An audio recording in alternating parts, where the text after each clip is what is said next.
The discovery of the Western Reserve in the frigid depths of Lake Superior is not simply the finding of a pile of rusty steel on the seabed. It is the resolution of a mystery that remained hidden for 132 years. This ship, which in its time was hailed as a marvel of naval engineering, represented the pinnacle of 19th-century technology, a steel giant that defied the conventions of an era dominated by wood and sail.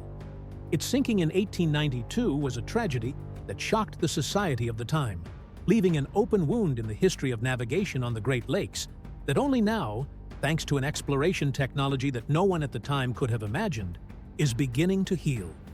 Leave a like, subscribe, and share. Let's begin. The Great Lakes Shipwreck. Historical society has accomplished what generations of treasure hunters and historians attempted without success. Using state-of-the-art side-scan sonar systems and remotely operated vehicles, the team located the wreckage 182 meters below the surface, in an area of Lake Superior known as a ship graveyard. The Western Reserve was known as the Greyhound of the interior due to its impressive speed and its imposing length of 91 meters. It was one of the first cargo ships built entirely of steel, a material that at that time was considered the ultimate guarantee of safety, long before the Titanic disaster called into question the invulnerability of metals to the force of nature. The history of the Western Reserve is a narrative of violent contrasts. The ship was destined to break records and transform the coal and iron trade in the Milwaukee region. However, its end did not come during a tough cargo transport mission, but during what was supposed to be a pleasant summer cruise. In August of 1892, the owner of the ship decided to invite his family on a recreational trip. On board were Captain Peter Minch, his wife, their two young children, 9-year-old Charlie and 6-year-old Florence, as well as his sister-in-law and niece.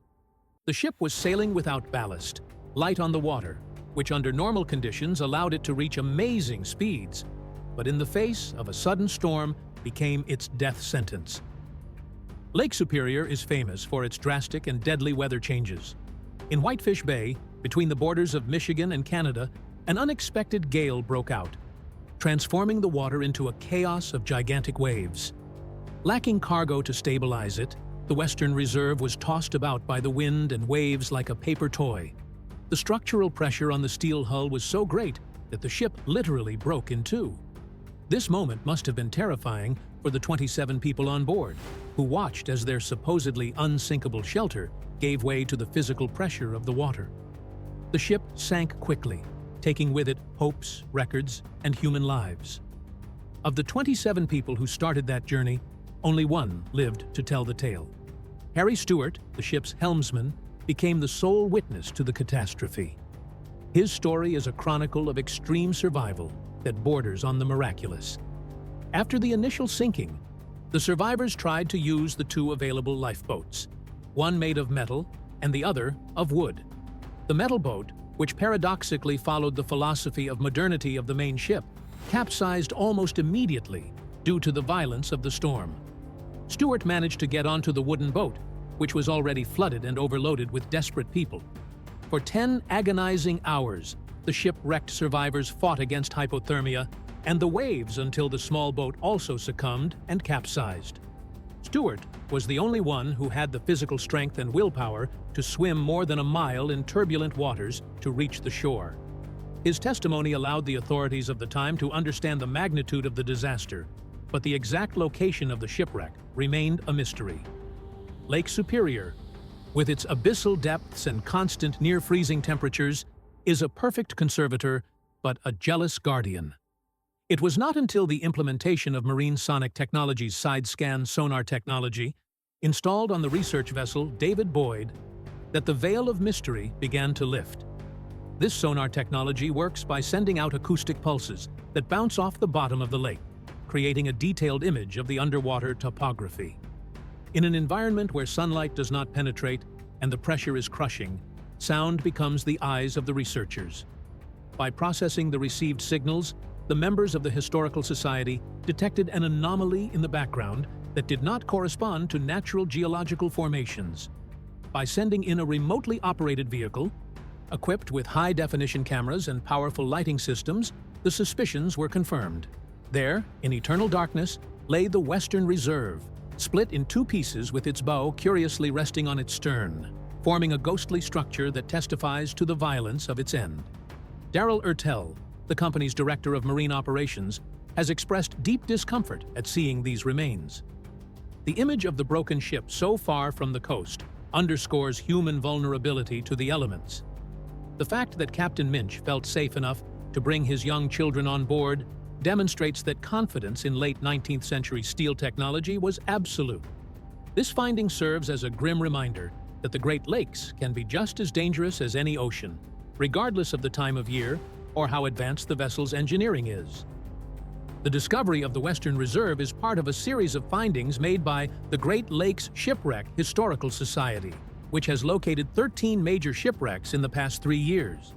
Each of these discoveries adds a piece to the puzzle of North American maritime history, but the inland Greyhound stands out because of the emotional weight of its loss and what it represented for the industrial progress of the region.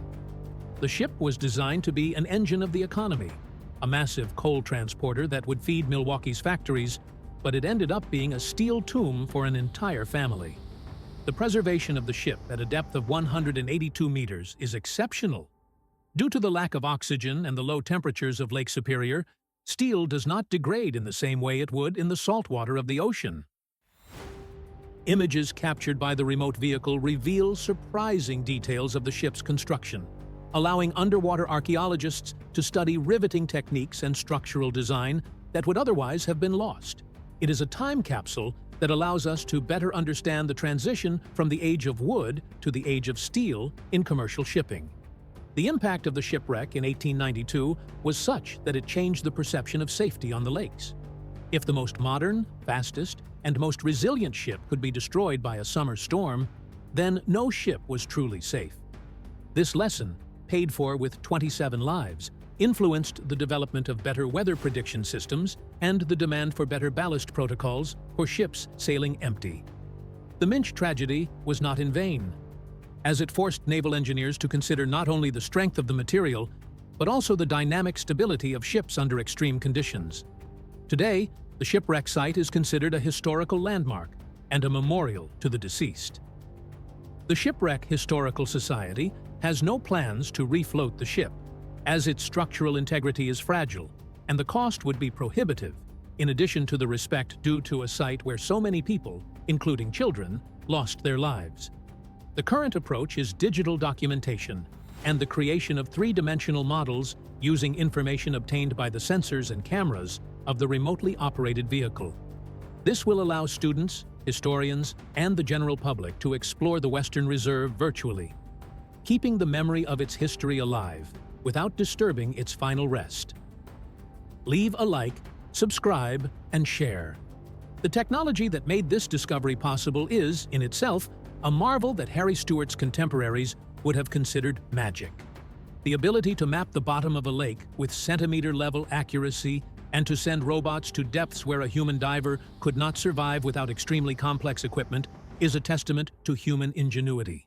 Ironically, it is that same pursuit of technological advancement that gave rise to the Western Reserve, and that, a century later, has rescued it from oblivion.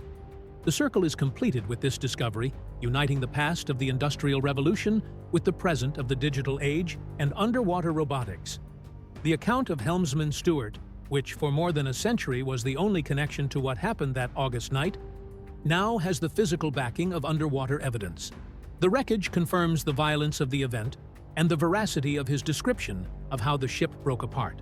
For the descendants of the affected families and for the community of historians, this discovery brings a sense of closure. The Western Reserve is no longer a legend or an entry in a logbook of lost ships. It is a tangible reality resting in Whitefish Bay, reminding us of the untamed power of the Great Lakes.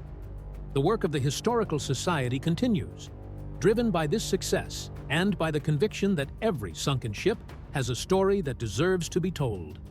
In the depths of Lake Superior, hundreds of vessels remain to be found, each with its own secrets and tragedies.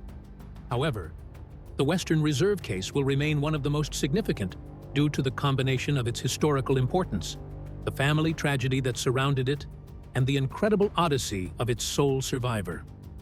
The Greyhound of the interior has stopped running, But its story sails again with more force than ever through the data and images obtained by modern technology.